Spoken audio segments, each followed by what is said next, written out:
नमस्कार दोस्तों, life under act channel में आपका स्वागत है। वीडियो अच्छी लगे तो लाइक करें, शेयर करें, चैनल को सब्सक्राइब करना ना भूलें और बेल आइकन जरूर दबाएं। आज की कहानी एक लड़की के बारे में, तो चलिए आप कहानी पे चलते हैं। एक बार क्या हुआ, एक लड़की की तबीयत ख़राब हो जाती है, उसे बुखार हो जाता है और उसका वज़न धीरे धीरे कम होने लगता है। तो जिस कमरे में वो रहा करती थी, उस कमरे की सामने वाली दीवार पर एक बेल लटक रही होती है। तो वो लड़की क्या होता है, एक मिथ बना लेती है कि पतझड़ का मौसम होता है, वो बेल के पत्ते धीरे धीरे झड़ने लगते हैं। तो लड़की के दिमाग में पता नहीं कैसे एक मिथ बन जाता है, एक समझते ना वहम बन जाता है कि वो बेल के पत्ते जैसे जैसे झड़ते जाएंगे वैसे वैसे मेरा जीवन ख़त्म होता जाएगा। तो क्या होता है, कई डॉक्टरों से उसको दवाई दिलाई जाती है, दवाई का असर भी नहीं होता है और लड़की की दिन पे दिन तबीयत ख़राब होती जाती है और जैसे जैसे बेल के पत्ते झड़ते जाते हैं उसकी लड़की की तबीयत भी ख़राब होती जाती है। तो क्या हुआ, ये उसके पास में रहने वाले एक अंकल को पता चलती है बात, जो कि एक मशहूर पेंटर थे। तो उन्होंने ये सारी बात सुनी। तो बाद में पता चला कि जो लड़की है उसने एक वहम बना रखा है कि वो सामने वाली दीवार पे जो बेल लटक रही है उसके पत्ते जैसे जैसे झड़ते जाएंगे वैसे वैसे वो उसका भी जीवन ख़त्म होता जाएगा। तो क्या होता है कि कुछ दिन ऐसे ही बीत जाते हैं। तो लड़की देखती रहती है कि उस बेल के ऊपर केवल एक पत्ता टिका हुआ है और वो पत्ता जो है कि ना सूख रहा है ना झड़ता है। तो जैसे जैसे वो पत्ता नहीं झड़ता तो वो लड़की के दिमाग से वो बात हटते जाती है और वो पत्ता जो होता है बेल पे वैसे का वैसे ही रहता है। जो लास्ट लीफ होता है, यानी कि जो आखिरी पत्ता होता है बेल का, वो ऐसे का ऐसे ही पड़ा हुआ है। काफ़ी दिन बीत जाते हैं तो लड़की की तबीयत में थोड़ा बहुत सुधार होने लगता है। क्योंकि वो देखती है कि वो चीज़ हो ही नहीं रही है, मतलब वो पत्ता अपनी जगह से हिल ही नहीं रहा है, ना ही वो पत्ता सूख रहा है ना गिर रहा है। तो वो कहीं ना कहीं दिमाग से वो चीज़ निकलती रहती है लड़की है। इसी तरह एक हफ्ता बीत जाता है। तो जब उसके दिमाग से ये बात निकल जाती है तो लड़की की तबीयत धीरे धीरे ठीक होती जाती है। तो लड़की को पता चलता है कि जो उसके पड़ोस वाले पेंटर अंकल थे उनका देहांत हो गया है, वो भी निमोनिया से।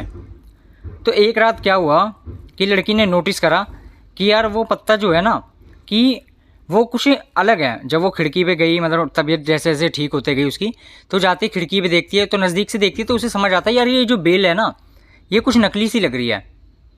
ठीक है, मतलब आर्टिफिशियल टाइप लग रही है, ये तो कोई ओरिजिनल चीज़ है ही नहीं, मतलब असली पेड़ नहीं है। तो बाद में जब वो देखती है, मतलब कि तहकीकात करती है, तो पता चलता है वो बेल नहीं होकर एक पेंटिंग है। मतलब समझते हो ना, 3D पेंटिंग। वो एक 3D पेंटिंग है, वो कोई असली बेल नहीं है, वो एक 3D पेंटिंग है।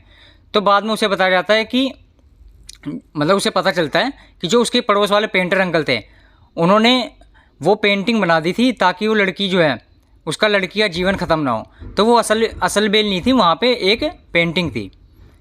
मतलब कि जो असली बेल थी वो तो हटा दी गई थी वहाँ से और असली बेल की जगह पे एक थी पेंटिंग बना दी गई थी ताकि वो लड़की के दिमाग से ये बात निकल जाए और लड़की को मतलब दवाइयों को और लड़की को थोड़ा टाइम मिल जाए अपनी हेल्थ ठीक करने के लिए।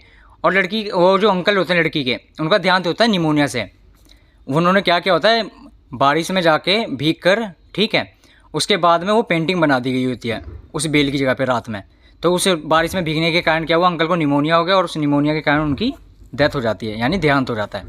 तो इस कहानी से हमें क्या सीख मिलती है, तो लड़की फूट फूट कर रोती है उस बात को सोचकर। तो इस कहानी से हमें यही सीख मिलती है कि जो हमारे जो मिथ है ना दिमाग के, वो हमारे खुद के बनाए हुए हैं। वो कोई एक्सटर्नल चीज़ है उसका हमारे ऊपर कोई फ़र्क नहीं पड़ता। जो हमारे भीतर है, जो हमारी सोच है, केवल वही चीज़ हमारे ऊपर इफ़ेक्ट डालती है। तो वो लड़की को उस दिन वो उसके सबकॉन्शियस माइंड की बात समझ आई कि किस तरह उसके सबकॉन्शियस माइंड में उसने वो बात बिठा ली थी। और अगर वो पत्ता नहीं बनाया गया होता, वो मतलब यानी कि वो लास्ट लीफ नहीं बनाई गई होती उस बेल पर, तो क्या पता उस लड़की का देहांत भी हो गया होता, उसके सबकॉन्शियस माइंड में ये जो बात बैठी थी उसके कारण। तो हमेशा ये याद रखिए, जो भी चीज़ें हैं वो हमारी खुद की बनाई हुई हैं, जो मिथ हैं। आप अपनी लाइफ में कुछ भी अचीव कर सकते हैं, चाहे वो कितने से बड़ा क्यों ना हो। ठीक है, आप अंबानी को भी पछाड़ सकते हैं, अडानी को भी पछाड़ सकते हैं और दिमाग के मामले में अल्बर्ट आइंस्टाइन को भी पछाड़ सकते हैं। ठीक है, तो ये दिमाग के बस आपको क्या मिथ निकालने वाली बात है। दिमाग से मिथ हो, जो मिथ होते हैं ना, मिथ है यानी कि जो आप डाउट्स क्रिएट कर लेते हो खुद ब खुद कि यार ये तो मेरे से ज़्यादा इंटेलिजेंट है। कोई तुमसे इंटेलिजेंट ज़्यादा नहीं है, बस तुम्हें क्या है, फोकस करना है, उस अपने फोकस को बढ़ाओ। ठीक है, और दोस्तों वीडियो को शेयर करना ना भूलें। धन्यवाद दोस्तों।